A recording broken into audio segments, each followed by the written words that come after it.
नमस्कार दोस्तों, home science academy में आपका स्वागत करती हूँ। आज आपके लिए फैमिली स्टडीज़ का क्वेश्चन लेकर के आई हूँ, यानी आपके पारिवारिक अध्ययन जो एक नया आपका ऐड हुआ है उससे संबंधित मैंने वीडियो भी बनाया है। और आज आपके लिए सीरीज़ 19 का फैमिली स्टडीज़ के क्वेश्चन लेकर के आई हूँ। तो ये आपके मोस्टली रूप से जो आपके कह सकते हैं जितने आपके प्रोग्राम हैं, ये आपके लिए बहुत ही इम्पोर्टेंट है, जो आपके एग्ज़ाम में पूछे जा सकते हैं। और परिवार के बारे में और अन्य भी इसमें पॉइंट है, सारा टॉपिक मैं इसमें कवर करूँगी जो मैंने वीडियो में बताया है। तो आप इसको बहुत ध्यान से देखिएगा। और अब चलते हैं अपने वीडियो की तरफ। प्लीज़ वीडियो शुरू करने से पहले मैं आपसे रिक्वेस्ट करती हूँ, प्लीज़ आप लाइक और शेयर ज़्यादा से ज़्यादा करिए, जिससे और भी बच्चे इससे जुड़ सकें और हमको और भी मोटिवेशन मिले, क्योंकि आप ही लोगों के लाइक से और आप ही लोगों के कमेंट से जो है हमारा और मोटिवेशन बढ़ता है और हम जो है वीडियो को बनाने के लिए मेहनत करते हैं। अब चलते हैं अपने वीडियो की तरफ। ये हमारा है मिशन इंद्रधनुष, NRHM जननी शिशु सुरक्षा कार्यक्रम, राष्ट्रीय बाल स्वास्थ्य कार्यक्रम, राष्ट्रीय किशोर स्वास्थ्य कार्यक्रम, और इसके बाद आता है प्रधानमंत्री स्वास्थ्य सुरक्षा योजना। ये योजनाएं हैं और ये योजनाओं में इनके क्या क्या इसमें किए जाते हैं, ये आपका है। पहला है मिशन इंद्रधनुष, आपको पता ही है इंद्रधनुष जो है मुश्किल रूप से चल भी रहा है। ये मिशन इंद्रधनुष ये टीकाकरण कार्यक्रम है। क्या है ये? टीकाकरण कार्यक्रम है। और 2020 तक 7 रोगों के इलाज के लिए ये टीका कार्यक्रम मिशन इंद्रधनुष चलाया गया है। और इसमें और डिटेल पढ़ना है तो मैंने उसमें बताया है, वहाँ पे भी जाकर के देख सकते हैं। अब आपका NRHM यानी नेशनल रूरल हेल्थ मिशन, क्या है? नेशनल रूरल हेल्थ मिशन, ये 2005 में आया।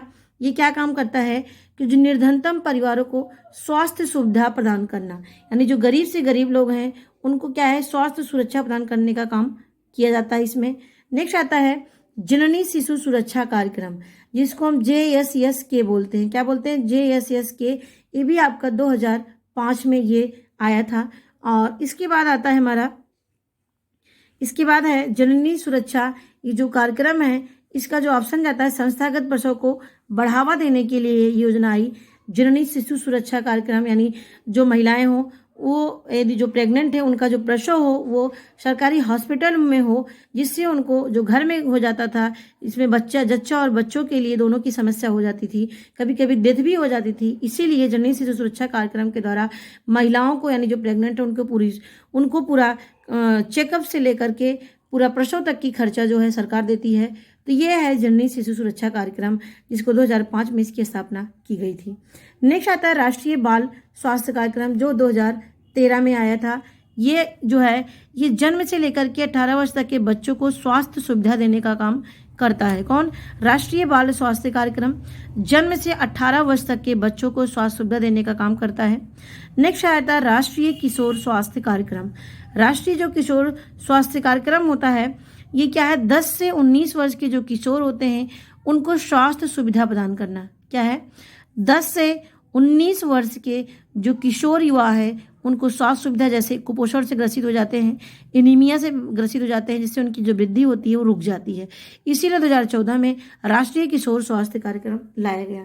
नेक्स्ट आता है प्रधानमंत्री स्वास्थ्य सुरक्षा योजना। अब देखिए, जो प्रधानमंत्री स्वास्थ्य सुरक्षा योजना आई है, यह है गुणवत्तापूर्ण चिकित्सा सुविधा प्रदान करना, यानी मतलब कि कह सकते हैं क्वालिटेटिव चिकित्सा सुविधा प्रदान करना, यानी हर चीज़ की व्यवस्था करना। यहाँ तक कि जो एम्स की, यानी जो all India institute of medical science है, इसकी स्थापना करने की बात कही गई। और जो महाविद्यालय, जो चिकित्सा महाविद्यालय खोले गए हैं उनमें और भी क्वालिटी, यानी और भी सुविधा बढ़ाने का काम किया जाए, ये प्रधानमंत्री स्वास्थ्य सुरक्षा योजना में बात कही गई है। तो इसके ऑप्शन हो गए। तो आप 1 से 2 बार इसको देखेंगे, आपको पूरा याद हो जाएगा। अब आते हैं नेक्स्ट क्वेश्चन की तरफ।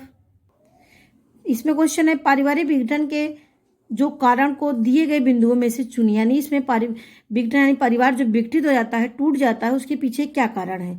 तो देखिए, तीव्र नगरीकरण, प्रभावकारी शिक्षा व्यवस्था, आर्थिक तनाव एवं निर्धनता, स्वस्थ मनोरंजन और बेरोजगारी। तो इसमें जाहिर सी बात आप ऐसे ही पता लगा सकते हैं। तो तीव्र नगरीकरण होगा, यानी गाँव से जो है परिवार शहरों की तरफ भागेगा, तो ये तीव्र नगरीकरण से जो है हो रहा है पारिवारिक विघटन। दूसरा है आर्थिक तनाव निर्धनता, यानी आर्थिक तंगी रहेगा या गरीब रहेंगे तो उससे भी जो है एक स्थान से दूसरे स्थान में जाएंगे, क्योंकि लड़ाई होगी, झगड़े होंगे, और क्योंकि जब पैसे नहीं रहेंगे तो जाहिर सी बात है परिवार में कलह होते रहते हैं, इसीलिए परिवार भी विकसित होता है। नेक्स्ट आता है बेरोजगारी। बेरोजगारी भी पारिवारिक विघटन के कारण है। तो ये 3 कारण होते हैं किसके, पारिवारिक विघटन के। नेक्स्ट क्वेश्चन की तरफ आते हैं। नेक्स्ट क्वेश्चन है मिलान कीजिए। इसमें है पैट्रीलोकल, मैट्रीलोकल और नियोलोकल। ये मैंने इसके पहले भी बताया भी है वीडियो में भी। तो पैट्रीलोकल क्या है और मैट्रीलोकल क्या है, नियोलोकल क्या है। पैट्रीलोकल का मतलब पितृस्थानीय, यानी जहाँ पर पत्नी जो है पति के साथ जाकर, देखिए मैंने यहाँ पर मिलान नहीं किया, आपके लिए छोड़ा है, इसको आप भी मिलाइएगा इसको।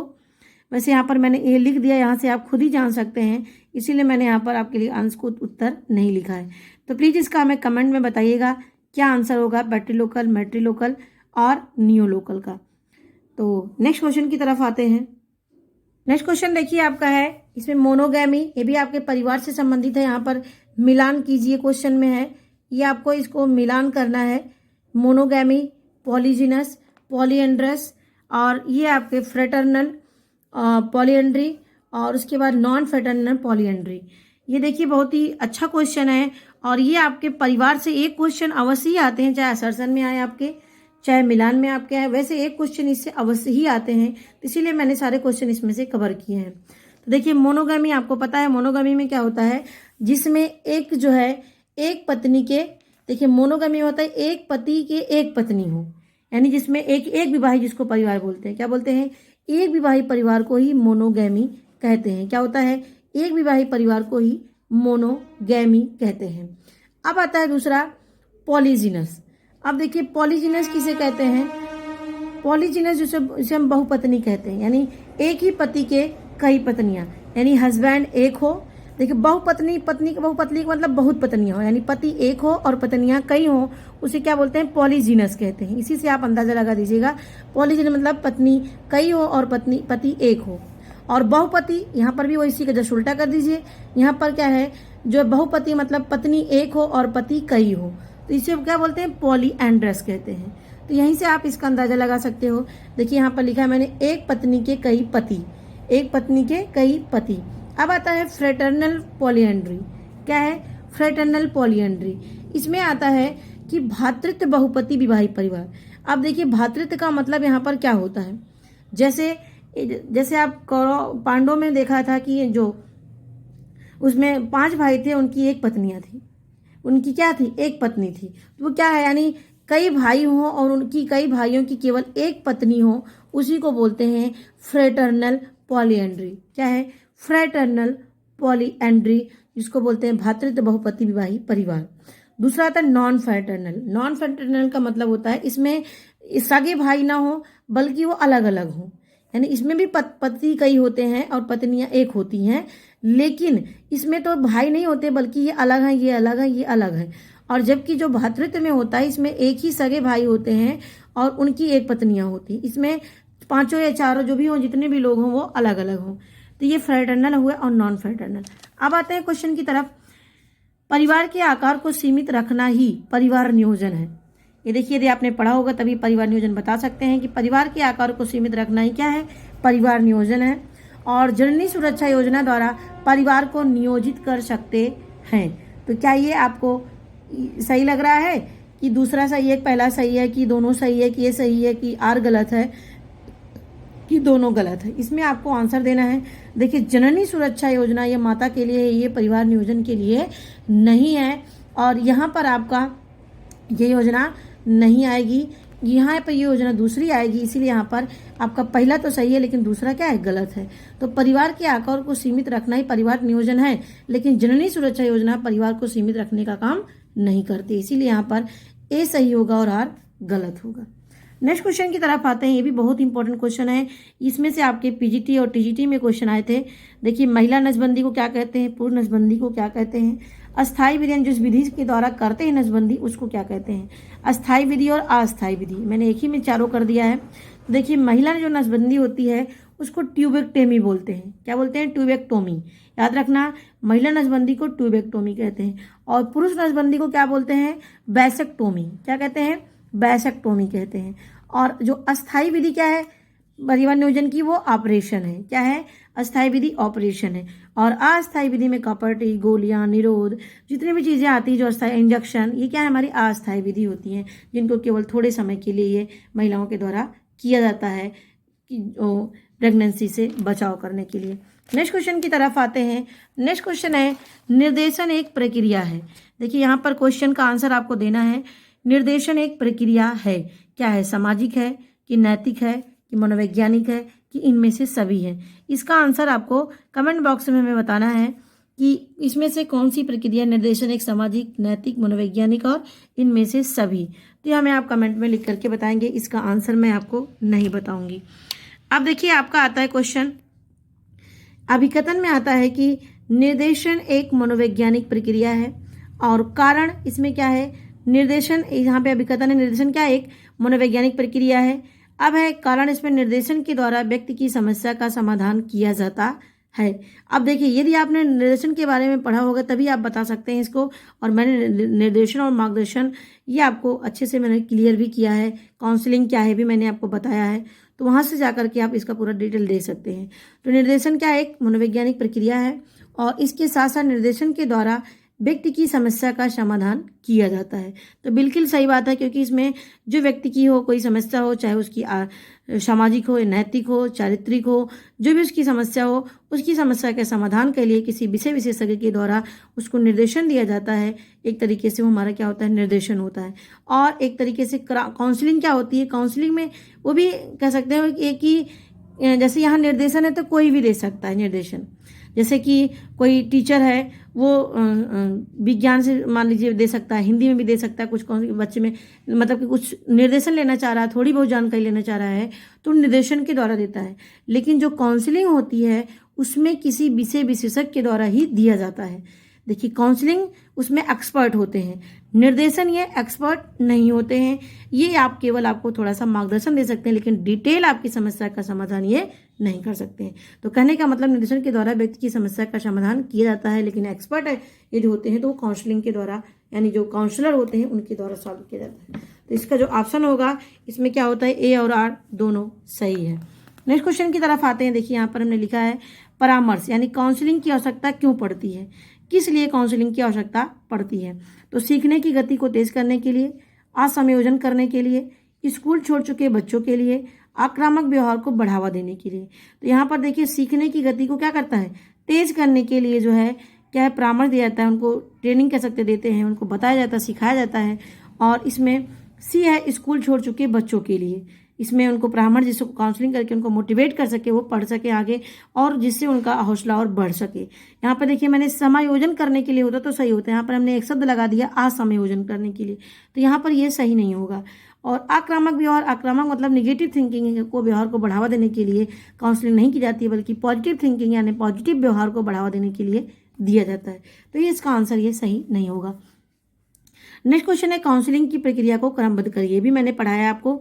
तो analysis, synthesis, diagnosis, counselling, prognosis, follow up. तो इसमें आपको एक स्टेप में करना। ये क्वेश्चन भी आपके आए हैं, कई बार भी आए हैं, तो ऐसा नहीं है कि ऐसा नहीं आएगा, क्योंकि आप जब कोई चीज़ को डिटेल पढ़े रहोगे तभी आप क्वेश्चन का आंसर बता सकते हो। क्योंकि आपके जो अब क्वेश्चन आते हैं वो आपके मेमोरी बेस्ड क्वेश्चन आते हैं। मेमोरी बेस से आप दिमाग लगा कोई चीज़, चाहे फर्स्ट पेपर हो चाहे आपका सेकंड पेपर हो, तो प्लीज़ आप कोई चीज़ डिटेल पढ़ा करिए। नेक्स्ट आपका काउंसलिंग की प्रक्रिया। अब देखिए analysis, synthesis, diagnosis, counselling, prognosis, follow up. इसमें आपका पहला आता है एनालिसिस, दूसरा है सिंथेसिस, तीसरा है डायग्नोसिस और इसके बाद चौथा आता है प्रोग्नोसिस, उसके बाद पांचवा काउंसलिंग और लास्ट में फॉलोअप, यानी उसको फॉलो करते हैं। इसका डिटेल पढ़ना है, मैंने वीडियो में बताया है। नेक्स्ट क्वेश्चन की तरफ आते हैं। नेक्स्ट क्वेश्चन बहुत ही मोस्ट इंपॉर्टेंट क्वेश्चन है आपके, ये आए भी है और मैंने इसमें कुछ ऐड भी किया है।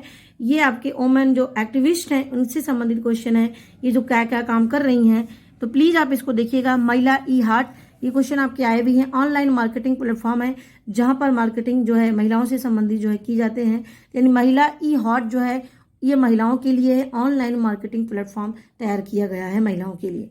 वन स्टॉप सेंटर, ये सखी महिला, यानी इसको क्या सखी के नाम से जाना जाता है वन स्टॉप सेंटर को, और ये महिला की सुरक्षा के लिए काम करता है। वन स्टॉप सेंटर, इसमें एक मतलब कॉल की जाती है जिससे कहीं भी किसी से भी समस्या में होती हैं महिलाएं तो उनके लिए सुरक्षा का काम इससे किया जाता है, वन स्टॉप सेंटर। नेक्स्ट आता है स्वाधार गृह, ये सब मैंने डिटेल भी बताया है।